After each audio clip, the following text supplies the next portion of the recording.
मैं कोशिश कर रही हूँ कि मेरे पास वो आए तो मैं उसको शेयर करूँ अपने पेज पे।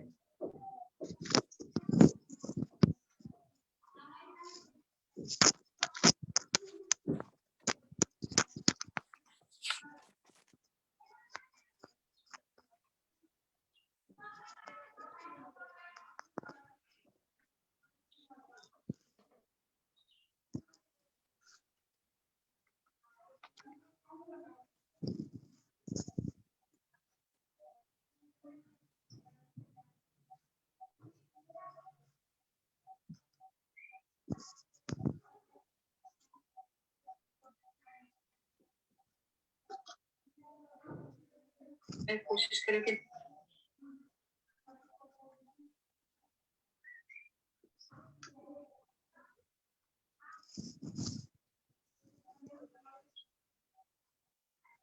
मैं कोशिश कर रही हूँ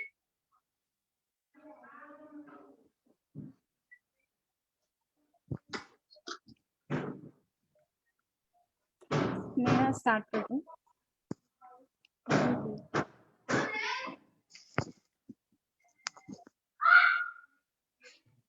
गुड इवनिंग एवरीवन, कैसे हैं आप लोग?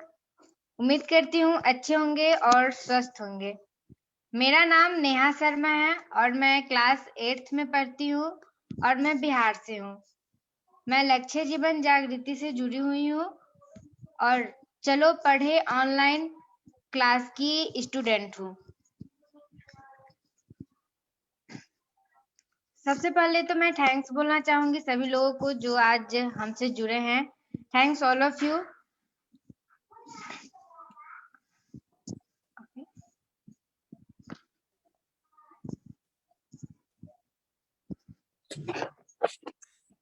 मैम आई थिंक आवाज नहीं आ रही आपकी। आ रही है, मुझे आ रही है आपकी आवाज।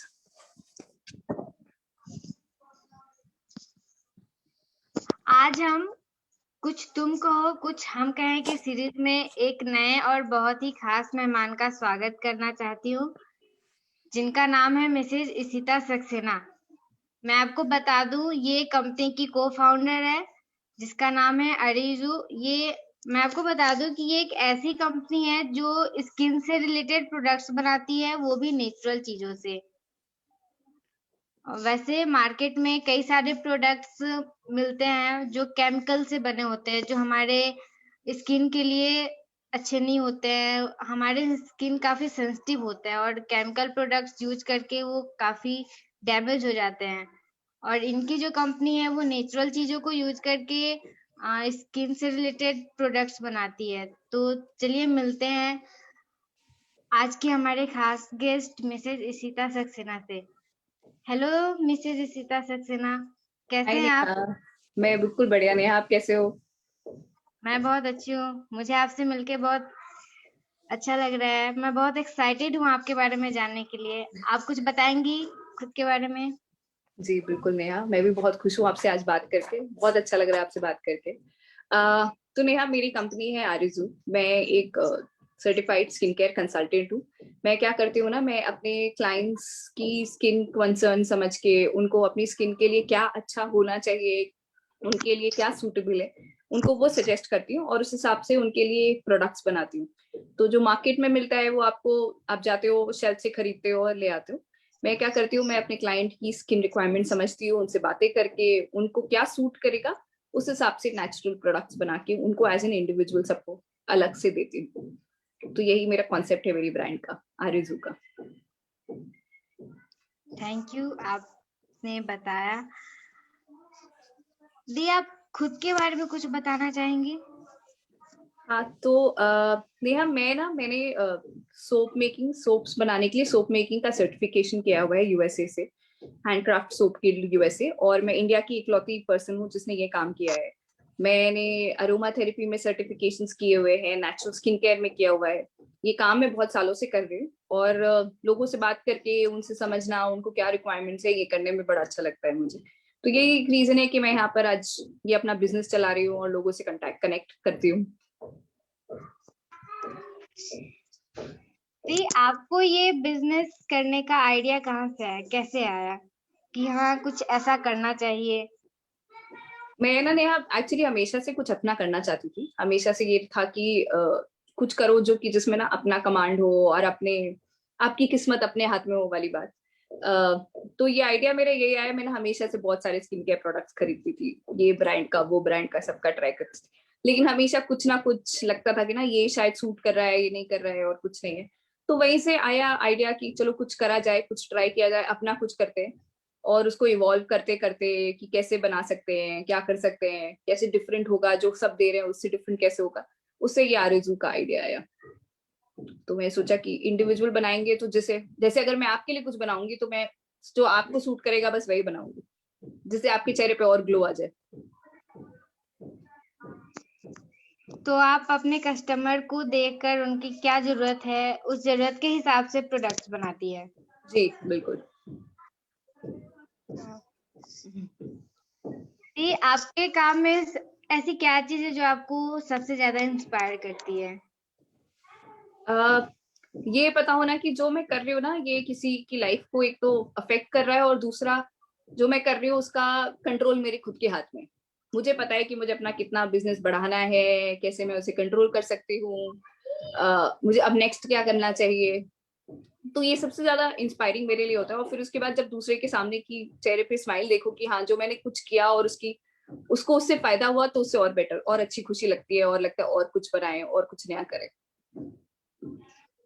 दी, जब आप अपना काम स्टार्ट कर रही थी तो कई सारे आपके पहले कस्टमर कौन थे? मेरे पहले कस्टमर हाँ। मैं और मेरे हस्बैंड। टेक्निकली मैं और मेरे हस्बैंड थे। फिर उसके बाद रिलेटिव्स ने शुरू किया, दोस्तों ने शुरू किया, फिर दोस्तों के लोगों ने, दोस्त उनके जान पहचान के वाले लोगों ने शुरू किया। बट सबसे पहला कस्टमर मैं ये कहूंगी, जब मैंने ट्रायल और टेस्ट करना शुरू किया, जब सामान बनाना शुरू किया, तो सबसे पहले अपने हस्बैंड और खुद पे ही ट्राई करती थी।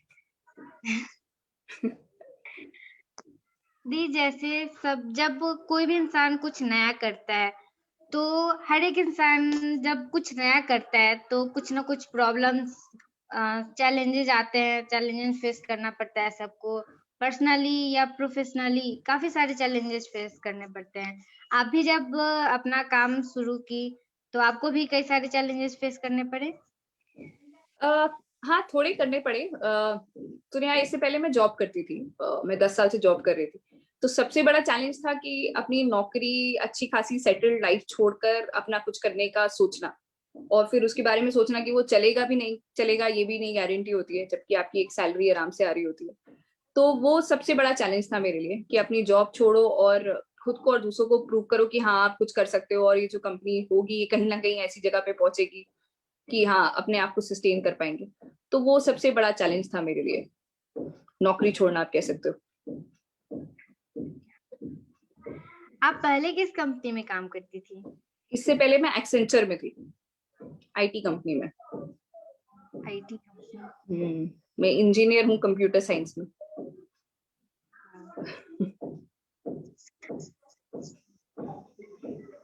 जब आदि, मैं आपसे एक और सवाल पूछना चाहूंगी कि जब आप ये कंपनी स्टार्ट की तो आपको किसी भी तरीके का किसी से भी कोई सपोर्ट या हेल्प मिला?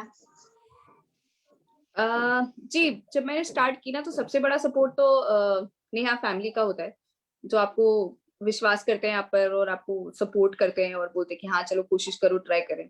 उसके अलावा मैंने अभी कुछ दिन पहले एक आईएम का कोर्स किया था, वहां पर बहुत अच्छे मेंटोर्स मिले थे, टीचर्स मिले थे जिन्होंने थोड़ा डायरेक्शन सही दिया। तो फंडा क्या होता है कि फैमिली ये है कि सबसे इम्पोर्टेंट एस्पेक्ट होता है कि फैमिली रहे तो वो आपको कॉन्फिडेंस दिलाती है कि आप कर सकते हो जो कर रहे हो। और जो टीचर्स होते हैं वो आपको डायरेक्शन देते हैं कि कैसे सही जा रहे हो, किधर करना चाहिए, किस तरह से डायरेक्शन चाहिए होता है। तो ये दो मेजर काफी मेजर इन्फ्लुएंसेस थे मेरे बीच लाइफ में आप कह सकते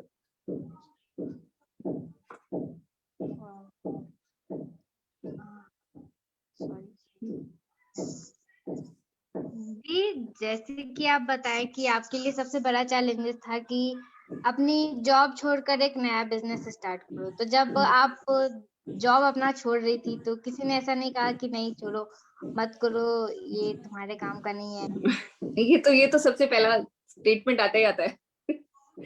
ये तो हमेशा से था कि मत छोड़ो, और विश्वास बनाने में बहुत टाइम लगा लोगों पे कि जो मैं करना चाह रही हूँ, कि हाँ कुछ सीरियस करना चाह रही हूँ। ये आया, बहुत आया, परिवार से भी आया, लोगों से भी आया। मैं हमेशा नहीं यही बोलूंगी कि आपको ना खुद पर सबसे ज्यादा विश्वास होना पड़ेगा, करना पड़ेगा कि आप ये कर सकते हो, तभी कोई दूसरा आप पे विश्वास करेगा। तो अगर आपको खुद पे विश्वास है ना, तभी लोग को थोड़ा आप पर कॉन्फिडेंस बनना शुरू होता है। यानी सिंपल, आप जब बिजनेस स्टार्ट की तो आपको सेल्फ कॉन्फिडेंस बहुत था कि हाँ हम ये कर सकते हैं। हाँ, आपको सेल्फ कॉन्फिडेंस के बारे में बताना चाहेंगे? सेल्फ कॉन्फिडेंस, या सेल्फ कॉन्फिडेंस ना थोड़ा एक पीछे डर जरूर रहता है कि होगा कि नहीं होगा, गलत गए तो क्या हुआ। बट वही चीज होती है, वो सेल्फ कॉन्फिडेंस के साथ ना वो एक जील भी आती है, एक वो भी आती है अंदर से कि नहीं मुझे ये करना है। आप उसके लिए और कोशिश करते हो, कह लो आप, कि आपको वो कॉन्फिडेंस को ना मेंटेन करने के लिए कि हाँ आप ये कर पाओगे, उसके लिए आप और मेहनत भी करते हो, उसके लिए आप और कोशिश भी करते हो, और लगे रहते हो कि वो चीज चीज करने चले हो उसको आप आराम से पूरी तरह से कर पाओ, या उसको सपना को सच होते हुए देख पाओ। क्या बात है, उस सपने को सच होते देखने के लिए आपको ही मेहनत करनी पड़ेगी। आप ही को सारा अपना धुन दिखाना पड़ेगा, अपना दिमाग खराब करना पड़ेगा।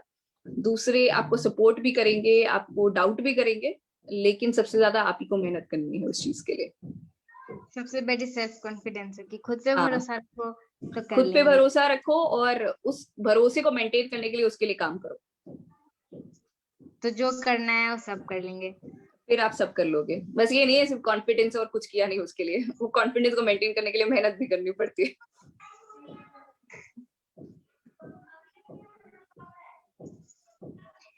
दी, जैसे अभी कोविड टाइम चल रहा है, हाँ, अभी कोविड-19 चल रहा है पूरे कंट्री में, तो इस टाइम में सबका बिजनेस ऐसे बंद हो गया है, सबका हम्म, जॉब, कई सारे के जॉब भी छूट गए हैं, सबके जी। बिजनेस बंद हो गए हैं। तो इस पेंडेमिक में आपके बिजनेस पे कोई इफेक्ट पड़ा? नेहा, मेरे लिए अच्छा पार्ट ये था कि जब ये पैंडेमिक आया ना, तो मैं उससे पहले मैं अपने आसपास के लोगों के साथ ही काम करती थी, उन्हीं लोगों के कस्टमर्स थे मेरे सेम शहर में। तो मैंने ये रियलाइज किया कि इंटरनेट पे जाना बहुत जरूरी हो गया है, वेबसाइट पे जाना बहुत जरूरी हो गया है। तो पैंडेमिक में मैंने ये सोचा कि थोड़ा बिजनेस को धीमे करके अपना बिजनेस ग्रो करने पे फोकस करते हैं। तो वेबसाइट बनाई, ऑनलाइन गई और लोगों से मार्केटिंग करना शुरू किया। तो मैंने वो टाइम को कोशिश किया कि मैं अपने बिजनेस को और ग्रो कर सकूं और लोगों तक पहुंच सकूं। तो अगर मैं पहले दिल्ली गुड़गांव में थी, सिर्फ कुछ शहरों में थी, तो अब मैं पूरे इंडिया को फोकस करने की कोशिश करती हूँ। तो ये पेंडेमिक टाइम आपके लिए कुछ हाँ, ज्यादा इफेक्टिव नहीं रहा? हाँ, मैंने मैंने कोशिश की कि मैं इंटरनली अपना काम थोड़ा इम्प्रूव कर सकूं, अपने ऊपर फोकस करो और अपनी ब्रांड को थोड़ा और ग्रो करो, अपने जो जो कमियां थी अपने काम में वो थोड़ा और सुधारो। तो ये एक अच्छा मौका था आपके लिए अपनी कंपनियों हाँ, की काम, मतलब जो कमियां हैं उन्हें सुधारने हाँ, का, उस कमियां आगे बढ़ने सुधारने की, का। वही थोड़ा और काम बढ़ाने का कोशिश की मैंने। दी, आप अपने प्रोडक्ट्स के बारे में कुछ बताएंगे कि आप नेचुरल चीजों से किस तरीके के प्रोडक्ट्स बनाते हैं, क्या क्या प्रोडक्ट्स बनाते हैं? हाँ, तो मैं ना नेहा, अभी मैं फिलहाल दो तरीके के प्रोडक्ट्स बनाती हूँ। एक है सोप्स, जो मैं नेचुरल सोप्स बनाती हूँ, जो फेस के लिए अलग होते हैं, चेहरे के लिए अलग और बॉडी के लिए अलग। और मैं ऑयल्स बनाती हूँ, अलग टाइप के ऑयल्स। ऑयल्स, फेस ऑयल हो गया, बॉडी ऑयल, हैंड के लिए ऑयल। तो मैं क्या बोलती हूँ लोगों को कि हमें ना आदत हो गई है एक तो फेस वॉश यूज करने की, लिक्विड वॉशेस यूज करने की, क्योंकि लोग बोलते हैं कि ना सोप तो अच्छा नहीं होता। तो मैं ये लोगों को तक ये मैसेज पहुंचाना चाहती हूँ कि जैसे हम लोग हर तरफ से ना आजकल इको फ्रेंडली हो रहे हैं, तो सबसे इको फ्रेंडली तरीका है सोप यूज करना, साबुन यूज करना। और अगर वो अच्छा नेचुरल सोप बने तो वो आपके किसी भी केमिकल वाले फेस वॉश से बेटर होता है।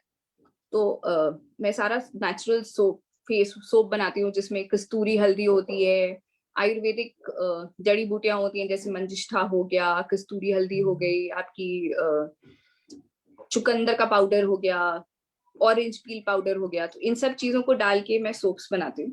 और मैं बोलती हूँ कि अगर आपको असली तरीके से सस्टेनेबल और इको फ्रेंडली होना है, तो इट्स टाइम कि आप ना लिक्विड वाले सोप्स यूज करने की जगह अच्छे पुराने जमाने की तरह से ओरिजिनल सोप्स यूज करें। और उसके साथ साथ हम ना आदत हो गई हर इंसान को मॉइस्चराइजर और क्रीम लगाने की, कि ना उसी से इंसान की स्किन अच्छी होती। बट आप याद करो ना, जब पहले हुआ करता था ना, तो किसी के पास क्रीम का ऑप्शन नहीं था, हम सब अच्छे अच्छे ऑयल लगाया करते थे। जैसे आप वो कोकोनट ऑयल बोलते हैं ना, नारियल का तेल सबसे अच्छा होता है जाड़े में। तो उसी तरह से मैं अलग अलग ऑयल्स को कंबाइन करके उनसे ऑयल्स बनाती हूँ, जो कि आपके मॉइस्चराइजर को एक तरह से रिप्लेस करता है और आपकी स्किन के लिए भी अच्छा होता है। And it is more natural है, आयुर्वेदिक है, तो आपकी स्किन के हेल्प करता है, आपकी स्किन में ग्लो ऐड करता है। तो ये ही दो तरीके के मेजर प्रोडक्ट्स मैं बनाती हूँ। लेकिन बस ये डिफरेंस है कि मैं हर क्लाइंट के लिए अलग अलग प्रोडक्ट बनाती हूँ। तो मैं अगर आपके लिए बनाऊंगी तो अलग टाइप का सोप बनाऊंगी, मैं अपने हस्बैंड के लिए बनाऊंगी तो अलग टाइप का सोप बनाऊंगी। तो ये स्पेशलिटी है मेरे ब्रांड की। आप सबके लिए अलग अलग बनाते हैं, मतलब जी जिसकी स्किन पे जो सूट करता है आप हाँ। उसके लिए वैसा ही जी बनाती हाँ, जिसके लिए जिसकी स्किन पे जैसा जो सूट करता है मैं उसके लिए वैसा बनाती हैं। आप ऑयल्स बनाती है तो वो जस्ट स्किन के लिए होता है या जस्ट हेयर ऑयल्स? हूँ। नहीं, मैं अभी सिर्फ स्किन के लिए ऑयल्स बनाती हूँ। मैं कॉन्सेप्ट चेंज करना चाह रही हूँ वैसी सोप्स की, जैसे कि चेहरे पे ऑयल नहीं लगाते, बट ऐसा नहीं है। अगर आप अच्छे क्वालिटी ऑयल्स लगाएं और अगर आप अच्छे ब्लेंड्स लगाएं, अच्छे डिफरेंट टाइप के अगर ऑयल्स हो साथ में, तो वो आपके फेस को अच्छे सूट करेंगे और किसी भी मॉइस्चराइजर से बेटर होता है वो। ऑयल्स हम्म। मुझे भी लगता था नहीं, ऑयल्स तो बस हेयर के लिए होता है, फेस हाँ के लिए कौन लगाता है। यही यही कॉन्सेप्ट पे चेंज कर रही हूँ कि नहीं, अगर आप अच्छे ऑयल लगाए, जैसे कि आप पम्पकिन सीड लगाओ या आप आलमंड ऑयल लगाओ चेहरे पे, तो वो अच्छा होता है आपके लिए। लेकिन ऑफ कोर्स अलग स्किन के लिए अलग टाइप का ऑयल होता है, तो वो इंसान को वो देखना पड़ेगा। वो मेरी रिस्पॉन्सिबिलिटी कि मैं आपको बताऊंगी आपको किस टाइप का ऑयल सूट करेगा और मैं वो आपको उस टाइप का ऑयल दूंगी। मेरी भी कई सारी फ्रेंड्स बोलती है कि नहीं यार, फेस पे साबुन कौन लगाता है, वो तो हाँ मतलब नहाने के लिए होता है, हाँ फेस पे तो जस्ट क्रीम या जो भी सब लगाती हाँ है। हाँ हाँ, मैं तो वही करूँ, कहती मैं है यही। नहीं, स्किन खराब हो जाता है, फेस पे साबुन मत लगाओ, और ऑयल तो जस्ट बस हेयर के लिए होता है, फेस में कौन हाँ, लगाता है। तो पर मैं नहीं, वही कॉन्सेप्ट चेंज करने के लिए आई हूँ कि ऐसा नहीं है। अगर आप अच्छे साबुन लगाओ और आप अच्छे ऑयल लगाओ, तो आपकी किसी भी फेस वॉश और किसी भी मॉइस्चराइजर से बहुत बेटर होते हैं ये दोनों चीजें। और ये इको फ्रेंडली भी होते हैं। थैंक्स दीदी बताने के लिए। मुझे भी हाँ नहीं पता था। आप मुझे अपना नंबर मैं देना, भी हम कभी अच्छे से यूज फिर से बात करूंगी। करेंगे। फिर मैं आपके लिए एक सोप और ऑयल भेजती हूँ, फिर आप ट्राई करना, फिर आप अपनी हाँ दोस्तों को बताना, देखो कितना अच्छा होता है ऑयल और सोप। दी, आप ऑनलाइन भी प्रोडक्ट्स बेचती हैं, लाइक जैसे सब ऑनलाइन घर तक पहुंचाना, तो आप ऐसे भी करती हैं? हाँ, तो मेरी खुद की वेबसाइट है arezu.in। मैं वहीं से ऑर्डर्स लेती हूँ और सारे कोरियर मेरे ऑर्डर सारे ऑनलाइन ही जाते हैं सबके घर तक। तो मैं पूरे इंडिया में शिपिंग करती हूँ, हर अलग अलग शहरों में मैंने भेजे हुए हैं। तो सब कुछ ऑनलाइन ही रहता है, मेरी अभी कोई सच स्टोर नहीं है। तो आप जो भी सोप या ऑयल्स बनाते हैं वो हैंडमेड होता है? हाँ, सब कुछ हैंडमेड होता है और हम सब कुछ खुद ही बनाते हैं। और अपने हिसाब से मैं खुद ही देखकर, इंसान को कस्टमर की स्किन देखकर, वो हर इंसान के लिए, हर इंडिविजुअल क्लाइंट के लिए मैं एक नया ऑयल, एक नया सोप बना के उसको बेचती हूँ। तो जो जाता है वो उसी के लिए बना होता है। जस्ट दैट पर्सन जो खरीदता हाँ, है। For that person we call it bespoke and customized. दी, जब आप ये अपना काम शुरू कर रही थी तो ऐसे सोसाइटी में लोग कहते हैं ना मत करो या फिर जो भी, तो जब आप ये काम शुरू कर रही थी तो आपको कोई सोसाइटी से कई सारे चैलेंजेस फेस करने पड़े थे? नया तो मेरा ना अभी 4 साल का बच्चा है। तो मैंने जब शुरू किया था ये 2 ढाई साल पहले, तो फिर उसी समय में नई नई माँ भी बनी थी, तो सब डाउट सबके दिमाग में था। और फिर ये भी था कि बच्चे को भी टाइम देना है और फिर जॉब भी छोड़ रहे हैं। तो ये चैलेंजेस, ये क्वेश्चंस आपको हमेशा आते हैं। हर कोई डाउट जरूर करता है आपको। लेकिन फिर वही है, अगर आपकी वही बात है ना, आपको सेल्फ कॉन्फिडेंस और आपकी खुद की जिद हो तो आप कुछ भी कर सकते हो। तो वो बात होती है, सोसाइटी तो सवाल पूछती है कि बच्चे का ध्यान कौन रखेगा, ये काम करोगी तो कैसे चलेगा, टाइम कैसे देंगे बच्चे को, या अपने लिए कैसे टाइम निकालोगी। बट आप करना चाहो तो आप कुछ भी कर सकते हो, चल ही तो जाता है। आप उन सबके बात को इग्नोर करके बस अपने काम पे फोकस हाँ, करें। मैं इग्नोर करती हूँ और थोड़ा कोशिश करती हूँ कि बैलेंस करके चलूं। ये टाइम मेरे काम का है तो मैं अपने टाइम का, ये बच्चे को देने का है तो बच्चे का, ये परिवार का है तो ये परिवार का है। तो धीमे धीमे आप करो तो बैलेंस करो तो सब चीजें हो जाती है। दी जैसे आप बताया, आप 2 साल पहले स्टार्ट किए थे ये कंपनी अपना ये काम, तभी आपका बच्चा काफी छोटा था, तो आपको और भी काफी ज्यादा प्रॉब्लम होते होंगे ये करने में कि नहीं अभी बच्चे को भी देखना है, काम भी देखना है, आप नए नए स्टार्ट ही कर रहे थे, तो आपको किस तरीके के प्रॉब्लम्स उस टाइम फेस करने पड़ते थे? कि सबसे ज्यादा मुश्किल यहाँ क्या होता है ना, एक तो टाइम निकालना है बच्चे के लिए। फिर अगर आप बच्चे को किसी के साथ भी छोड़ रहे हो तो थोड़ा कॉन्फिडेंस आने में टाइम लगता है कि वो ध्यान रख पाएगा कि नहीं, आपका बच्चा है, कैसे रहेगा कैसे नहीं करेगा। फिर फैमिली का सपोर्ट बहुत जरूरी होता है, हस्बैंड का, कि वो भी थोड़ा रिस्पॉन्सिबिलिटी शेयर करे आपके साथ। थोड़े काम आप देखो, थोड़ा हस्बैंड देखे, सब कुछ साथ में।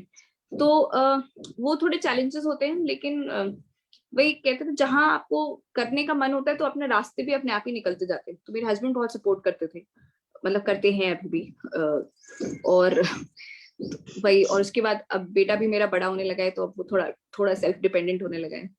थोड़ा वो, उसको एक मेड कभी देखा तो कभी किसी ने देखा, तो हम लोग बीच, आप कभी वो सो रहा है तब काम करो, तो चैलेंजेस आते हैं, लेकिन आप उसी के चारों तरफ वर्क अराउंड कर ही लेते हो। आई थिंक वो हम सारी लेडीज का स्पेशल वो होता है पावर, कि हम लोग कुछ ना कुछ निकाल ही लेते हैं काम करने के लिए किसी तरीके से।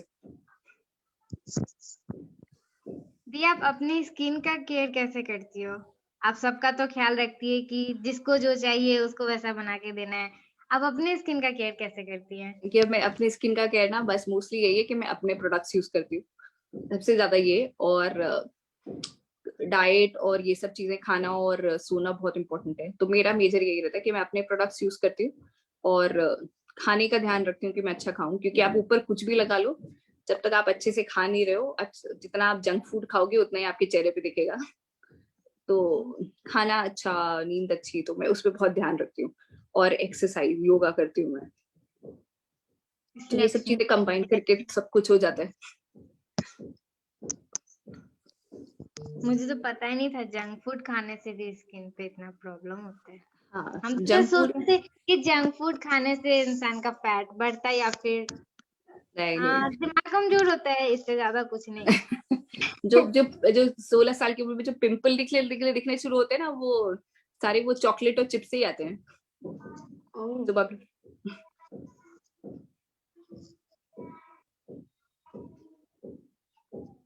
आ गया, मुझे तो वो पता ही चॉकलेट और चिप्स की असर होता है। वो जो पिंपल आते हैं ना, छोटे छोटे दाने शुरू हो जाते हैं, अब इस पे ये लगाओ, अब उस पे वो लगाओ। अब तक दी आपने कितने लोगों तक अपने प्रोडक्ट्स पहुंचाए हैं?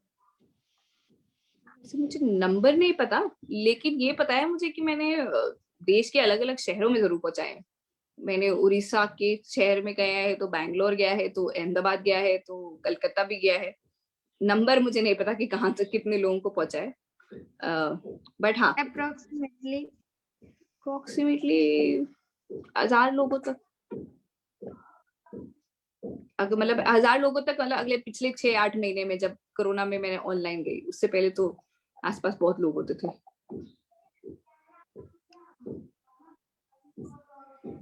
दी आप जैसे कई सारे लोगों तक अपने प्रोडक्ट्स पहुंचाते हैं, तो ऐसे किसी किसी भी क्लाइंट की कोई एक स्पेशल स्टोरी जो आप शेयर करना चाहेंगी? किसी भी क्लाइंट की स्पेशल स्टोरी, मैं सोच रही हूँ। तो मेरे पास लोग आए हैं जिन्होंने बोला है कि उनको ना कभी भी इससे पहले कोई भी प्रोडक्ट सूट नहीं किया वाली बात है। वो कहते हैं कि हम जैसे भी, एक आई थी मेरे पास एक क्लाइंट मेरी, जिसने बोला था कि मैं कोई भी नया क्रीम यूज करती हूँ, या मैं कोई भी नया सोप यूज करती हूँ, या फेस वॉश यूज करती हूँ, तो मेरा एक पिंपल जरूर निकल आता है।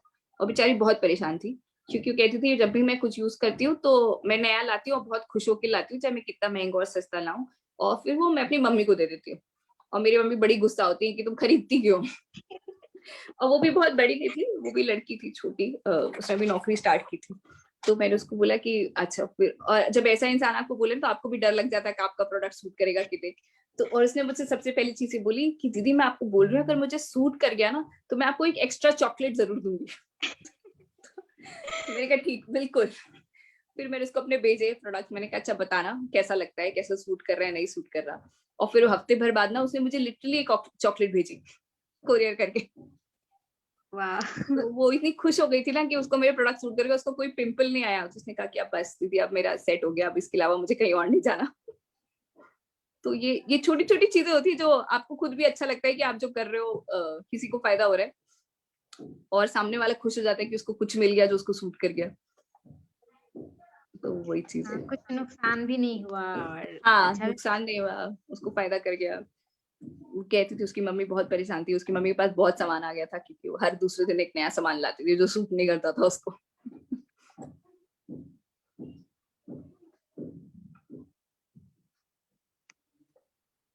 दी, आप जब अपना कंपनी काम स्टार्ट की तब से आप नेचुरल सोप बना रही है, उससे पहले आप भी केमिकल प्रोडक्ट्स यूज करती थी। काफी कुछ, हाँ तो काफी आपको कुछ। ऐसा, आपको कभी कभी लगता होगा कि नहीं अब नहीं करना है यूज, आप छोड़ो, मतलब ये सही नहीं है मेरे स्किन के लिए। बहुत बार लगता था लेकिन आप यूज करते हो ना, और कुछ थोड़ी और भी ब्रांड्स है जो नेचुरल बनाती है। तो पहले पहले तो नॉर्मल केमिकल जो मिलता है हमें मार्केट में वो यूज करती थी मैं। फिर धीमे धीमे अगर आप, वही चीज है ना, जब हम छोटे होते मम्मी बोलती है कि बेसन हल्दी लगा लो फेस पैक अच्छा होता है, हम कहते हैं हम नहीं लगाएंगे ये सब बेकार होता है। लेकिन लेकिन आप जब लगाना शुरू करो तो आप देखो आपके चेहरे पे डिफरेंस दिखेगा आपको। आप कोई भी मार्केट से लाया हुआ फेस वॉश ले आओ और मम्मी का बोला हुआ बेसन हल्दी और दही का फेस पैक लगा लो, वो इस इमीडिएट पता चलता है। तो धीमे धीमे मुझे भी लगा कि फिर मैं जब अपने प्रोडक्ट्स ट्राई करना शुरू करी ना, ये मैंने शुरू ये छोटे मोटे तरीकों से किया था डीआईवाई से।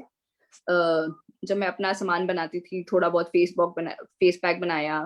तो मैंने ये सब काम 4-5 साल पहले ही शुरू किया था एक डीआईवाई की तरीके से। वो आप देखते हो ना इंस्टाग्राम पे कि ये नींबू में एलोवेरा जेल मिला लो और ये देख लो। तो पहले मैं वैसे ही करती थी। उससे स्टार्ट हुआ था जब मैं केमिकल्स यूज कर करके बोर हो गई, और फिर उसके बाद मैंने धीमे धीमे करके अपनी ब्रांड बनाई, अपने प्रोडक्ट्स खुद बनाना शुरू किए। आपने कभी ऐसा किसी को अपना आइडिया बताया कि ये करना है, तो लोग क्या कहते थे कि हाँ सही है चलो करो, जब आप पहले बताएं कि सब कुछ ऐसे नेचुरल होना चाहिए, इको फ्रेंडली होनी चाहिए, तो जब क्या? मैं बताती थी तो बहुत लोगों को पहले तो विश्वास नहीं होता था कि ऐसा कर पाऊंगी मैं। एक तो नेचुरल और इको फ्रेंडली के साथ जो मैं इंडिविजुअल क्लाइंट का बनाती हूँ ना, वो लोगों को लगता नहीं था कि कैसे होगा। डाउट बहुत होते थे लोगों को कि ये कैसे होगा। इंटरेस्ट भी आता था, डाउट भी होते थे, सवाल बहुत थे। लेकिन हाँ धीमे धीमे करके अब थोड़ा कॉन्फिडेंस बढ़ने लगा कि हाँ कुछ तो करती है। सो वही, सॉरी। दी, जब वो उनके सवाल आते थे आपके पास कि मतलब ये कैसे होगा क्या होगा, तो आप क्या सोचती थी उस टाइम जब वो आपके सामने ये सवाल रखते थे कि ये कैसे होगा क्या होगा? हाँ सॉरी, फिर से पूछना एक बार। जैसे वो लोग जब आपसे कहते थे कि नहीं ये कैसे होगा क्या होगा, जो प्रोडक्ट्स तुम बनाओगी, आप अपने काम के बारे में जब उनको बताते थे, तो जब वो आपसे बोलते थे कि ये कैसे होगा क्या होगा, तो आपके दिमाग में उस समय क्या ख्याल आता था? कभी गुस्सा आता था कि यार एक तो मैं कर रही हूँ ऊपर से कहते हैं नहीं? वो तो अभी भी होता है। वो अभी भी होता है कि बिजनेस कैसे बढ़ेगा। अभी आगे कैसे ऑर्डर आएंगे। तो वो फ्रस्ट्रेशन तो ऑफ कोर्स होता है, बट वो फ्रस्ट्रेशन वैसे ही है कि जैसे आप एग्जाम के लिए पढ़ाई कर रहे हो और आपको पता नहीं रिजल्ट कैसा आएगा। आप बस मेहनत करते जाते हो। सभी लोग पूछते बेटा पढ़ाई तो करी ना, एग्जाम का रिजल्ट कैसा आएगा। तो वो अभी गुस्सा। मेरा भी एग्जाम्स आने वाले हैं, हाँ आई थिंक 2 तारीख से स्टार्ट है। हाँ। और जब पढ़ रहे होते हैं और पापा पूछते हैं कि इस बार 90 प्लस आ जाएगा तो पता नहीं, आई मीन ऑनलाइन में क्या पढ़े कुछ पता नहीं। और हाँ देखिए, मतलब एग्जाम, आपको पता है आप पढ़ रहे हो और पापा पूछ रहे हैं, पता नहीं जवाब क्या देना है। मतलब डर सा लगने लगता है कि आप पता नहीं क्या रिजल्ट आएगा, क्या नहीं आएगा। हाँ, तो बस वही रहता है कि हम भी कोशिश करते रहते हैं। लोग सवाल पूछते हैं, कुछ सवालों से ये होता है कि डायरेक्शन अच्छा मिलता है, कि लगता है अच्छा ऐसे कर लेना तैयारी, तो लगता है हाँ ऐसे भी कर सकते हैं कुछ। और ऑफ कोर्स गुस्सा आता है, फ्रस्ट्रेशन होता है, और वो फ्रस्ट्रेशन से आपको और मेहनत करने का मन करता है कि हाँ करके दिखा देंगे। दिखा देना है कि हम ये हाँ कर दिखा दें, सकते हाँ हैं। कर सकते हैं हम भी। तो बस आप भी पढ़ो, देखो आपका 90% आ जाएगा। कोशिश करते हैं। हाँ। और क्या, सेल्फ कॉन्फिडेंस की बात है। कॉन्फिडेंस रहा तो आ ही जाएगा। हाँ, कॉन्फिडेंस रहा, मेहनत करी तो आ ही जाएगा।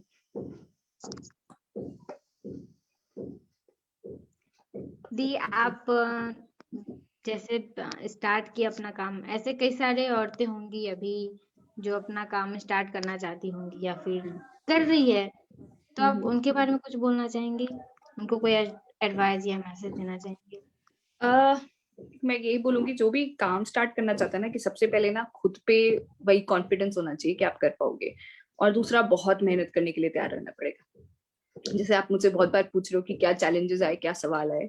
बहुत सवाल आएंगे, बहुत चैलेंजेस आएंगे, बहुत लोग डाउट करेंगे, बहुत लोग क्वेश्चन करेंगे, लेकिन आपके अंदर खुद में जिद है और लगन है काम करने की, तो आप कर लोगे। सबसे पहला पॉइंट यही है कि आपको वो होना चाहिए, एक तो आपको पता होना चाहिए कि आप क्या करना चाहते हो, और आपको उसमें बहुत ज्यादा कॉन्फिडेंस होना चाहिए कि आप क्या करना चाहते हो और उस चीज को सक्सेसफुल बनाना चाहते हो। तो उसके बाद अपने आप रास्ता निकल आएगा। मतलब जो आप काम करना चाहते हैं उसके प्रति आप पूरे कॉन्फिडेंस रहे, हाँ, पूरी तैयार रहे।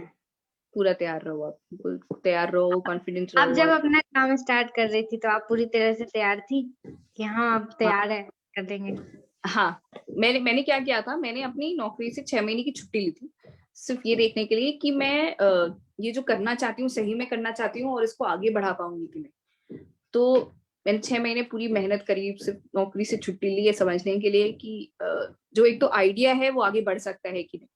ये भी एक बहुत बड़ा फैक्टर होता है कि आप, मतलब ऐसे तो नहीं है कि कुछ भी सोच लो और कुछ उसके पीछे कोई बेस ना हो। तो मैंने 6 महीने की छुट्टी ली ये समझने के लिए, फिर मुझे लगा कि हाँ इसका कुछ मैं थोड़ा आगे बढ़ा सकती हूँ अगर मुझे और टाइम मिला। तो फिर मैंने अपनी नौकरी छोड़ी और फिर मैं कॉन्फिडेंट थी कि हाँ मैं कर लूंगी। Self confidence. हम्म, मुझे तो भी मैं काफी कुछ, हाँ, आप आ कुछ रहा है ना। बोल। हाँ, नहीं आप तो डेफिनेटली आपको आपको अपने पर विश्वास है ना, और आप लगन मेहनत से काम करोगे तो आपके ऊपर सक्सेस अपने पास आएगी, अपने आप आएगी। बस जो काम कर रहे हैं उसके ऊपर बिल्कुल कॉन्फिडेंट रहना है और जो काम करने वाले हैं उसके लिए पूरी तरह से तैयार रहना है। हाँ, उसके लिए मेहनत करने को तैयार रहना। या हम्म,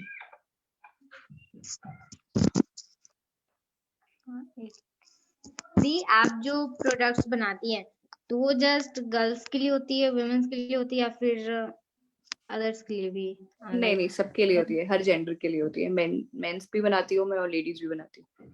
मैं मेन के लिए शेविंग सोप बनाती हूँ, वो भी मुझे पता है कॉन्सेप्ट चला गया है, मतलब वो भी लोग नहीं समझते, बट मैं शेविंग सोप बनाती हूँ जो आप ऐसे ब्रश करो और आपके ना झाग बन जाएगा चेहरे पे और आप शेव कर सकते हो। नेचुरल चीजों से आप वो भी बनाती हैं? हाँ, मैं नेचुरल चीजों से शेविंग सोप भी बनाती हूँ।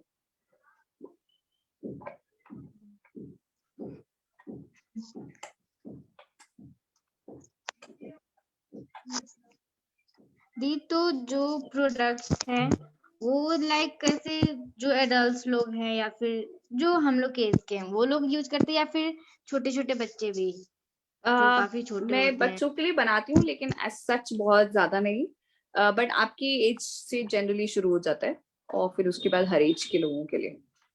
बहुत छोटे बच्चों को मैं टारगेट ज्यादा नहीं करती, बट आपकी एज से स्टार्ट होकर और बहुत मैच्योर एज तक, ओल्डर लोगों के लिए, सीनियर सिटीजन के लिए। सीनियर सिटीजन को मेरे प्रोडक्ट्स बहुत सूट करते हैं, क्योंकि ऑयल्स ऐसी चीज है जो कि एज जैसे बढ़ती जाती है तो आपकी स्किन और ड्राई होती जाती है, तो इसलिए सीनियर सिटीजन को मेरे ऑयल्स बहुत सूट करते हैं। तो वो मेरे मेरे बहुत सारे क्लाइंट्स हैं जिनको बहुत पसंद आता है और वो रिपीट ऑर्डर्स करते हैं मेरे लिए, मेरे साथ। थैंक यू दी। बनाने के लिए। दी आपके प्रोडक्ट्स यूज करने के बाद मतलब आपके प्रोडक्ट्स यूज करने के बाद लोगों के व्यूज क्या होते हैं, मतलब लोग क्या कहते हैं आपके प्रोडक्ट के बारे में, हाँ ये कैसा है?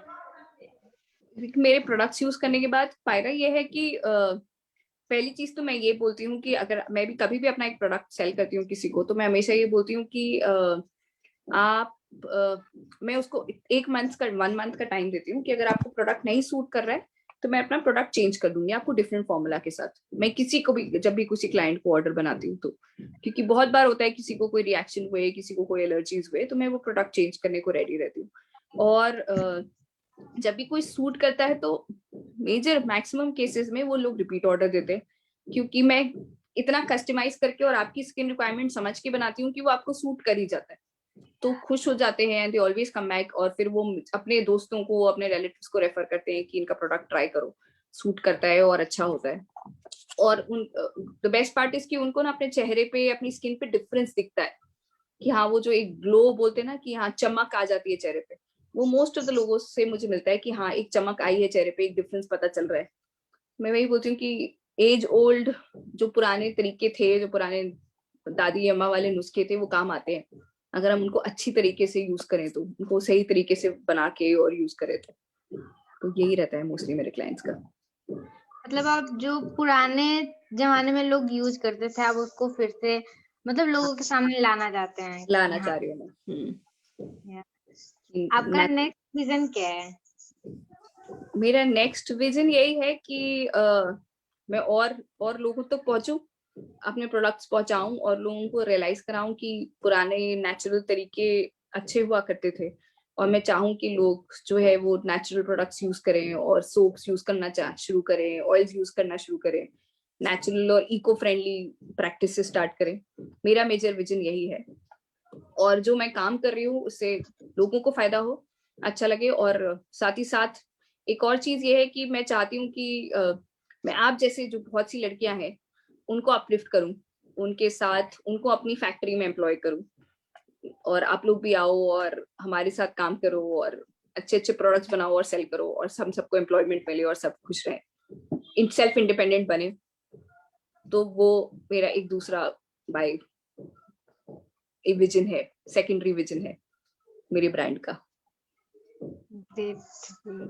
काफी अच्छा है।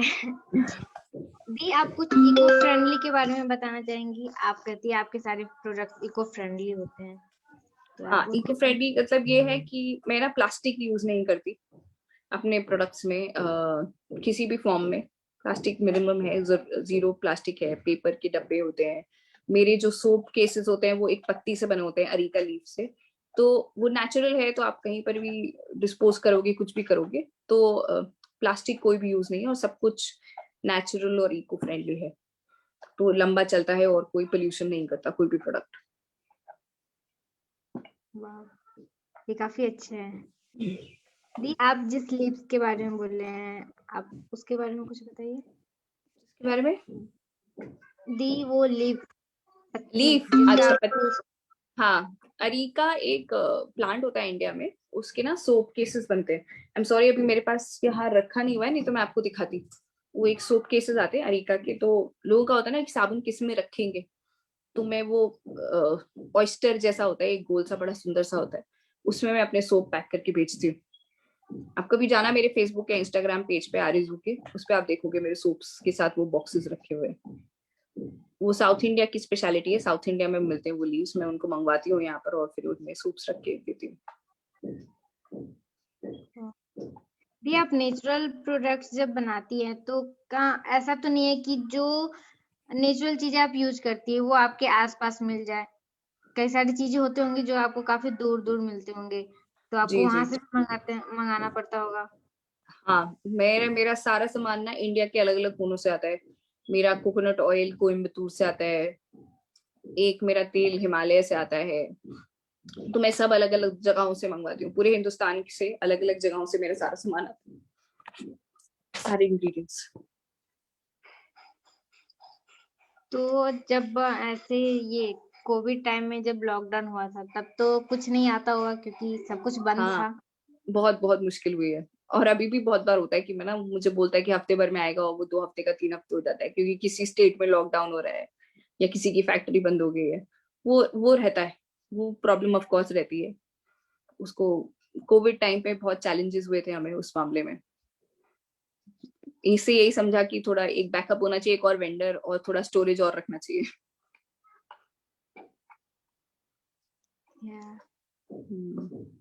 तो आपको कोविड से जैसे अभी जो चला कोविड-19 का समय, पूरे देश में सबको काफी प्रॉब्लम्स हुए, आपने क्या सीखा इसमें? जैसे हम्म, आपको भी कई सारे प्रॉब्लम्स झेले होंगे। हाँ, मैं आपको बोल रही हूँ ना, मैंने सबसे पहली चीज ये सीखी कि एक तो आत्मनिर्भर रहना सबसे पहली चीज। सारा काम करना आपको आना चाहिए, क्योंकि चाहे वो घर का हो, चाहे वो फैक्ट्री का हो, चाहे वो बिजनेस का हो, छोटा से छोटा काम आप खुद कर लेते हो। और दूसरा ये था कि इन्वेंट्री बिजनेस में ना, आपको जो भी चाहिए, पहले हमारी आदत होती है ना कि खत्म होने लगेगा तब मंगवाएंगे। कोविड में ये हो गया कि हाँ, पहले से मंगवा के रखो, क्योंकि पता नहीं कल क्या हो जाए, सिचुएशन कैसी पलट जाए कि सब कुछ रुक जाए, तो आपका सारा काम रुक जाता है। तो थोड़ा स्टोरेज और रखो, थोड़ा प्लानिंग और बेटर करो। तो ये सब चीजें बहुत सीखी मैंने कि थोड़ा और बेटर प्लान होना चाहिए, थोड़ा और सामान बचा के रखना चाहिए, थोड़ा एक स्टॉक बीच में पीछे रखा होना चाहिए हमारे पास हमेशा, कि जरूरत पड़े तो रहना चाहिए कुछ भी। ये था mostly. Thank you the.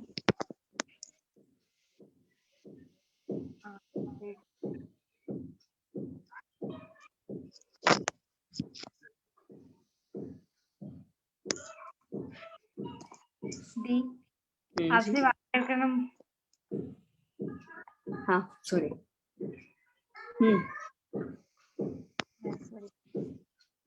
Thank you दी, आपने शेयर किया आपने प्रॉब्लम, वैसे सब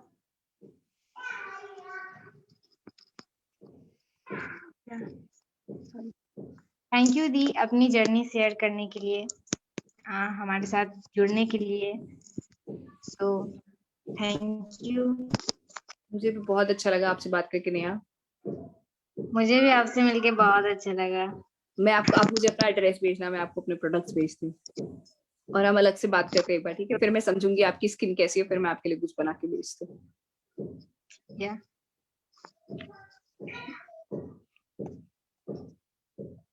सो थैंक दी हमसे जुड़ने के लिए।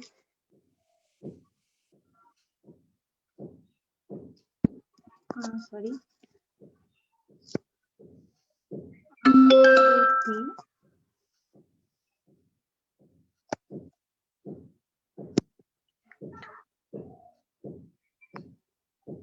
एक मिनट दी वेट।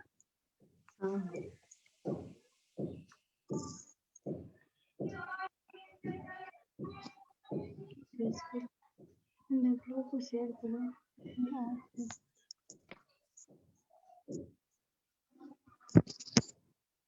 सॉरी दी, कुछ मिस्टेक्स हो गए थे। No problem.